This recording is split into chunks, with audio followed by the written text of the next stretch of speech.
It's Friday, June 27th, 2025, and we have two slight risk, one up here in the northern plains and one out here in eastern Michigan. Both of these are going to be mainly a wind and hail threat with an isolated tornado threat back down here in our northern plains risk. Then we have an associated marginal with our northern plains risk, and then another marginal which stretches down from the Great Lakes region all the way into parts of Florida. In the northern plains, we have a 15% hatched risk of severe winds up here in parts of South Dakota, North Dakota, and a teeny bit of northern Nebraska. Then out here, we also have a 15% slight risk of severe winds out here in eastern Michigan. Then we have an associated 5% conditional risk of severe winds in the northern plains. And we have a very large 5% risk of severe winds, which stretches all the way down from the Great Lakes through the mid-Atlantic into the southeast, then into the southwestern tip of Florida, so most of the eastern United States. Hail, however, is going to be a different story. We only have a risk up here in the northern plains with a 15% hatched risk of hail up here, which spans all the way from parts of North Dakota into South Dakota, and that's also going to be surrounded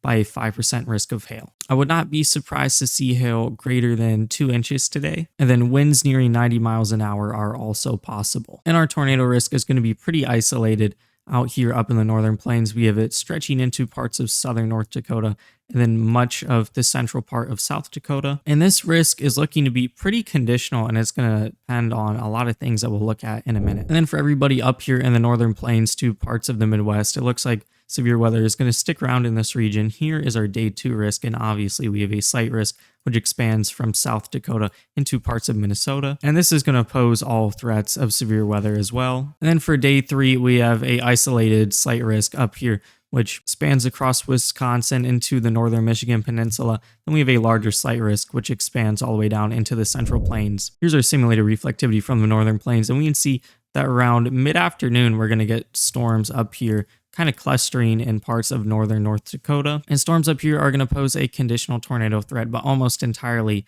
a wind and hail threat, bringing those strong severe gusts. And as we go further into the late afternoon and eventually evening, these storms up here are only expected to mature, with them peaking around when our low-level jet kicks in around sunset. And then we also get some clustering storms down here in parts of central South Dakota where that tornado threat would be at its greatest. Now, what's kicking up these storms is going to be a cold front, warm front complex, and there's also a spinning low back here which will help to initiate and fuel our South Dakota storms. But these storms are obviously looking a lot less organized than our storms up here for, say, in North Dakota, and it looks like they're going to run into some stable air and ultimately dissipate by the early night hours. However, our storms up here in North Dakota look like they're going to sustain for quite a bit, and they'll actually even lay an outflow boundary across the state, which could actually initiate some storms behind it. And it looks like this line of storms will continue to bring that strong threat of severe winds and possibly some hail and even the threat of spin-up tornadoes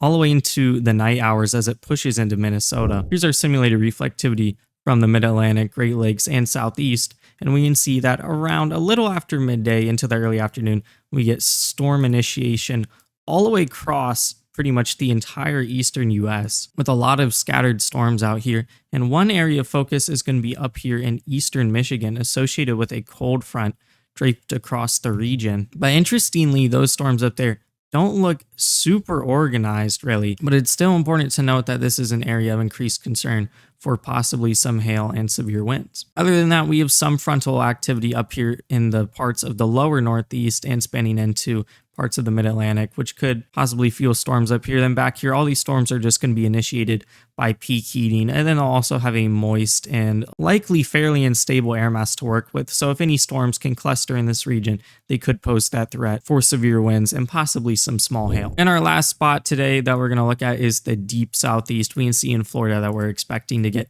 some storms back here, which could organize and possibly become severe with that clashing of our sea breeze and inland winds, which lifts up those air parcels and kind of initiates those storms. And those are going to move across the coast and possibly dissipate, most likely by the time they reach the western coast of the state, and pretty much entirely be done by around the early night hours. Here's our 500 millibar winds, and we see a little bit of a short wave pushing through our eastern Michigan risk area, which is one of the reasons for that increased risk of storms. And we also see a bit of a trough, which is going to push across our northern plains risk area, which could provide some large-scale forcing for those storms, although it's expected to be not super strong. And this is about at midday. So as we push further into the afternoon, we see that we get kind of a jet max out here in North Dakota around late afternoon, evening to sunset, which could also be a reason for some of those storms out there. Another thing to look at would be our 700 millibar winds. And these are 700 millibar winds around when the sun sets. And we can see out here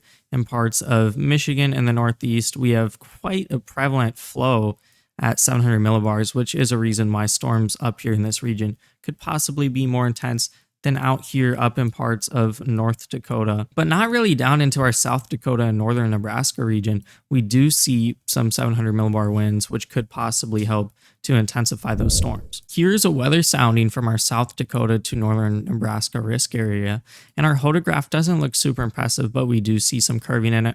Our low level helicity is going to be pretty low, and our low level shear is going to be pretty low, but our bulk shear or updraft sustaining and strengthening shear is probably going to be close enough to that 40 knot threshold for some organized storms out here. Our lowest cloud level is going to be pretty high, which would be more indicative of that hail and severe wind threat. We see some veering in our winds, but it's pretty weak. We also do see some pretty solid low-level lapse rates, and our mid-level lapse rates are also going to be really good. We have enough moisture for this region, which would support threats of all hazards of severe weather if it weren't for that lowest cloud level being super high. We do see some dry air aloft, which could help to accelerate those downdrafts and support that severe wind threat. Then we do see a decent bit of cape right here near our freezing level. Then our mid-level lapse rates accompanying that at 9.3 Celsius decreasing per kilometer could possibly fuel a hail threat with some decently large hail, probably eclipsing a diameter of 2 inches. And then our instability out here is going to be pretty high at nearing 5,000 joules per kilogram. So absolutely a juiced up atmosphere. And at this time in the day, in the late afternoon hours, capping is not going to be super prevalent. So the air is just going to be super primed for storms. And our downdraft cape is going to be nearing 1900, and that's going to be accompanied by a precipitable water of 1.59 inches. So severe winds are pretty likely with these storms and are probably expected to be really strong, possibly reaching 90 miles an hour. Then our 3 cape isn't going to be super high, but it's also not going to be super low. So that could also support those threats of severe weather as well. And then this is a sounding from the same place, but a little later in the day when that low level jet is supposed to kick in more. And we can see that our hodograph immediately looks quite a bit more conducive for possibly a tornado threat. We see a big curve in the lower levels, and our lower level helicity is going to be nearing 200, and our low level shear is going to be nearing 30. But our bulk shear is going to be a little lower, but the storms will probably already be somewhat organized by then, so it won't matter as much. So definitely quite a bit more favorable shear for tornadoes out here than our lowest cloud levels. Also going to dip quite a bit lower to the ground, which would support a tornado threat. We do see some veering in the winds, but not tons, and we still see quite a bit of cape up here near the freezing level. And then our mid-level lapse rates are going to be 9.4 Celsius decreasing per kilometer. So if storms are still organized, a large hail threat could be possible in this region.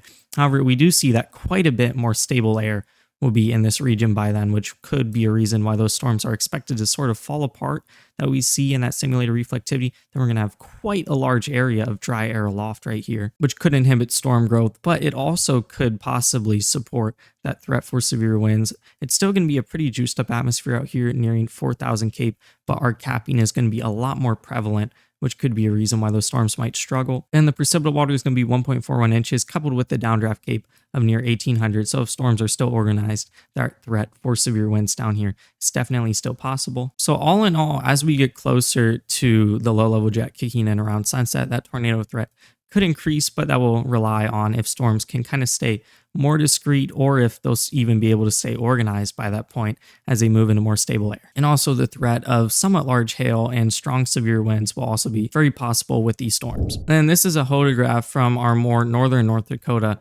cluster storms that we're expecting to see later today. Our hodograph doesn't look super impressive, and our low-level helicity is going to be pretty low, and our low-level shear is going to be super low, but our bulk shear or updraft sustaining shear or updraft strengthening shear is going to be above that 40 knot threshold. So definitely some organized storms out here.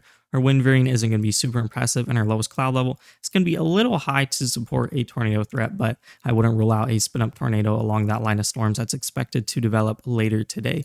We do see a decent bit of cape up here near our freezing level, and our mid-level lapse rates are going to be 8.6 Celsius decreasing per kilometer, so definitely a environment conducive for some large hail. And then our moisture is going to be pretty solid, which would support all threats of severe weather. We see a very teeny bit of dry air aloft, which could help to accelerate those downdrafts and support that threat for severe winds. We also see a juice subatmosphere up here in northern North Dakota, nearing 4,000 joules per kilogram. So definitely an environment very conducive for storms. And this is going to be coupled with a precipitable water of 1.54 inches and a downdraft cape of 1,200, which would also support that threat for strong severe winds. Then our 3 cape is going to be surpassing 100, which would also support that threat for all hazards of severe weather. So in summary, with the line of storms that's expected to develop up here in North Dakota, it looks like it's going to be mostly a wind and hail threat with the possibility of a tornado or two.